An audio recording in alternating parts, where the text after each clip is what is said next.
തേവലക്കര സ്കൂളിൽ വിദ്യാർത്ഥി മിഥുൻ ഷോക്കേറ്റ് മരിച്ച സംഭവത്തിൽ ലൈനിന് താഴെ ഷെഡ് നിർമ്മിച്ചതിൽ കെഎസ്ഇബി ഉദ്യോഗസ്ഥർക്ക് വീഴ്ച പറ്റിയെന്ന് കെഎസ്ഇബി ചീഫ് സുരക്ഷാ കമ്മീഷണറുടെ റിപ്പോർട്ട്. 8 കൊല്ലം മുൻപ് ഷെഡ് നിർമ്മിച്ചപ്പോൾ സ്കൂൾ മാനേജ്മെന്റ് അനുമതി തേടിയിരുന്നില്ല. എന്നാൽ ഇത് ശ്രദ്ധയിൽപ്പെട്ടപ്പോൾ നടപടിയെടുക്കുന്നതിൽ വീഴ്ച സംഭവിച്ചുവെന്നും റിപ്പോർട്ട്. കെഎസ്ഇബി ചീഫ് സുരക്ഷാ കമ്മീഷണറുടെ റിപ്പോർട്ട് സർക്കാരിന് കൈമാറി.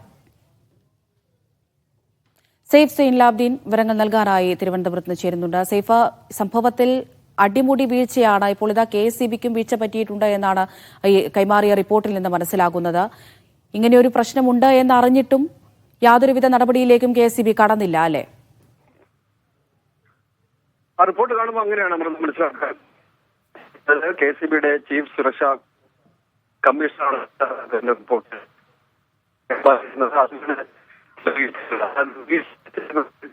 സേഫ്, ടെലിഫോൺ ലൈനിൽ പ്രശ്നമുണ്ട്. സേഫ് പറയുന്നതൊന്നും നമുക്ക് മനസ്സിലാകുന്നില്ല. എന്തായാലും തേവലക്കര സ്കൂളിലെ വിദ്യാർത്ഥി മിഥുൻ ഷോക്കേറ്റ് മരിച്ച സംഭവത്തിലാണ് ഇപ്പോൾ കെഎസ്ഇബിക്കും വീഴ്ച പറ്റിയിട്ടുണ്ട് എന്നുള്ളൊരു നിഗമനത്തിലേക്ക് എത്തിയിരിക്കുന്നത്. ഇത്തരത്തിൽ കെഎസ്ഇബി ലൈനിന് താഴെ ഷെഡ് നിർമ്മിച്ചതിൽ കെഎസ്ഇബി ഉദ്യോഗസ്ഥർക്ക് വീഴ്ചയുണ്ടായിട്ടുണ്ട് എന്ന് കെഎസ്ഇബി സുരക്ഷാ കമ്മീഷണർ റിപ്പോർട്ട് നൽകിയിരിക്കുന്നു. 8 കൊല്ലം മുമ്പാണ് ഇത്തരത്തിൽ ഈ ഒരു ഷെഡ് നിർമ്മിച്ചത്. ആ സമയത്ത് ഇങ്ങനെ ഷെഡ് നിർമ്മിക്കുമ്പോൾ സ്കൂൾ മാനേജ്മെന്റ് അനുമതിയൊന്നും തേടിയിരുന്നില്ല. പക്ഷേ ഇത് ശ്രദ്ധയിൽപ്പെട്ടപ്പോൾ നടപടിയെടുക്കുന്നതിൽ ഉദ്യോഗസ്ഥർക്ക് വീഴ്ച പറ്റിയെന്നാണ് റിപ്പോർട്ടിൽ പരാമർശിക്കുന്നത്.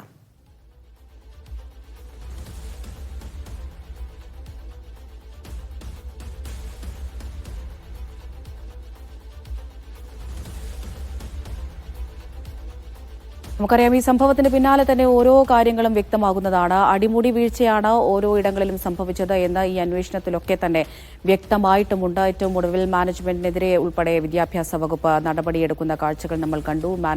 മാനേജറെ പിരിച്ചുവിടുന്നു. മാനേജ്മെന്റിനെ പിരിച്ചുവിട്ടുകൊണ്ടുള്ള ഒരു തീരുമാനത്തിലേക്ക് വിദ്യാഭ്യാസ വകുപ്പ് എത്തുന്നു. ഇപ്പോഴിതാ കെഎസ്ഇബി ചീഫ് സുരക്ഷാ കമ്മീഷണറുടെ റിപ്പോർട്ടാണ് നമുക്ക് ലഭ്യമായിരിക്കുന്നത്. വിഷയത്തിൽ കെഎസ്ഇബിക്കും വീഴ്ച പറ്റിയിട്ടുണ്ട്, ഇങ്ങനെയൊരു സംഭവം ഉണ്ടായിട്ടുണ്ട് എന്ന് മനസ്സിലാക്കിയിട്ടും യാതൊരുവിധ നടപടിയും അവരുടെ ഭാഗത്തുനിന്ന് ഉണ്ടായില്ല.